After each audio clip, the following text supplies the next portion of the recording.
आगे दोस्तों सिंगर रामू कुमार का तीसरा धमाका।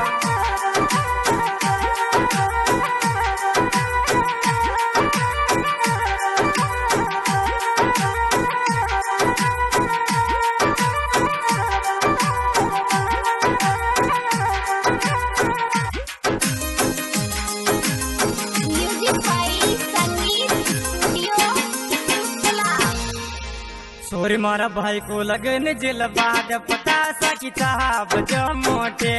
सोरी मारा भाई को लगन जिलबाद पता सा की चाहब जो मोटे। सोरी मारा भाई को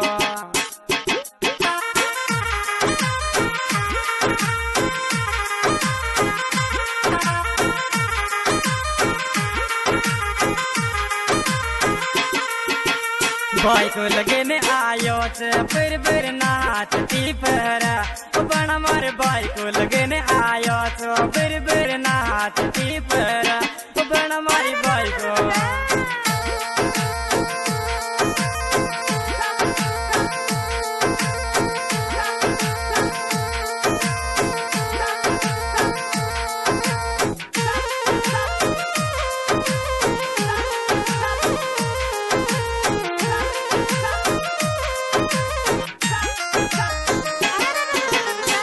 मारा भाई का लगन में बाजे डीजे देख ना गोरे। सोरी मारा भाई का लगन में बाजे डीजे देख ना गोरे।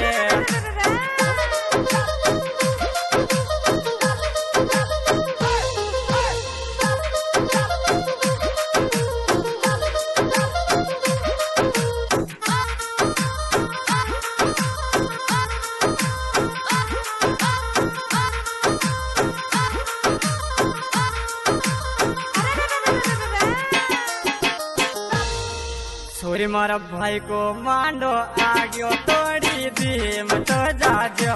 सोरी मारा भाई को मांडो आयो तोड़ी तोड़ी धीम की जाजो।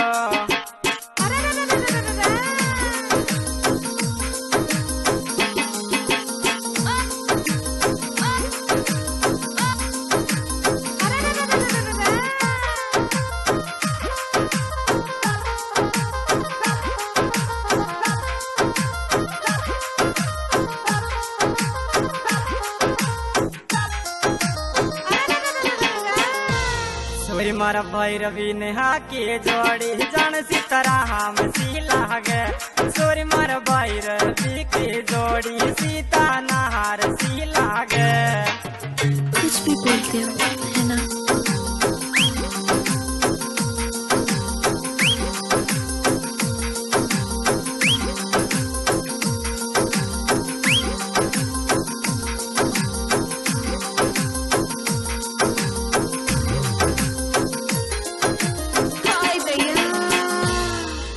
सोरी मारो भाई रवि जावे गोलेर बरात माधो पर। सोरी मारो भाई रवि जावे गोलेर बरात माधो पर। अच्छा हाय दया।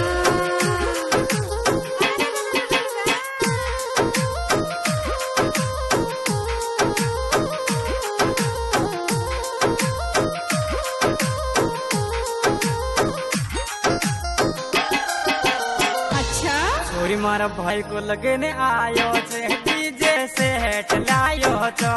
सोरी मारा भाई को लगने आयो डीजे से हेट लायो छो।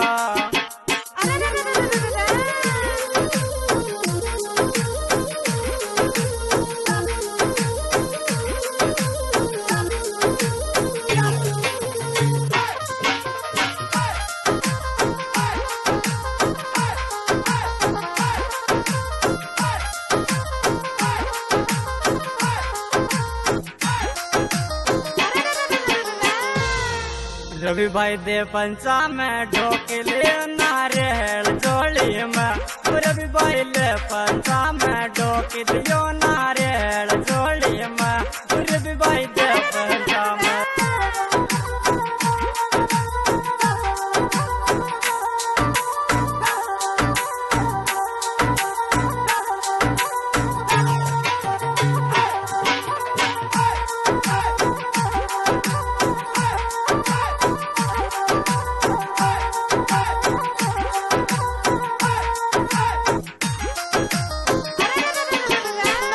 सोरी मारा रवि भाई को लगने जल्यो चलो गया पाड़ो हो सकी नाच।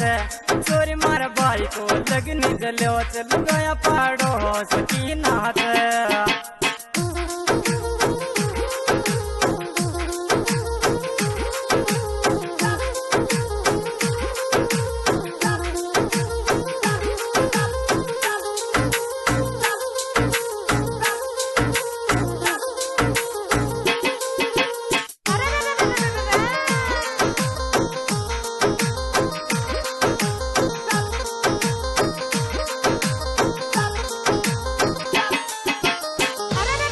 सोरी मारा भाई को लगन जेल ग्योरी बंदोरा तो गाँव में खावे।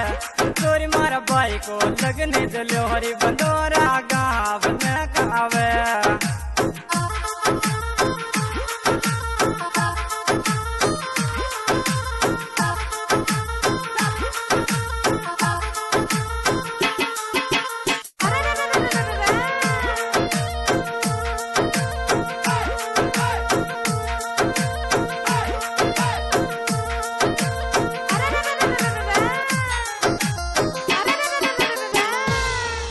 सीमेंट फैक्ट्री में जावे गिरे बिबाया की बारात। सोरिया तो सीमेंट फैक्ट्री में जावे कि मर रे बिबाया की बारात। हाँ दोस्तों, ये रिकॉर्डिंग संगीत स्टूडियो पुष्पाम की जा रही है।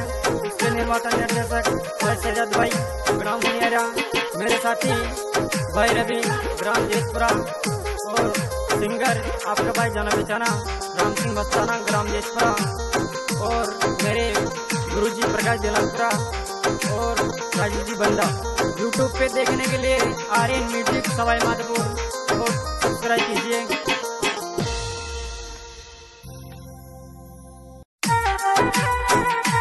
आ गए दोस्तों सिंगर राम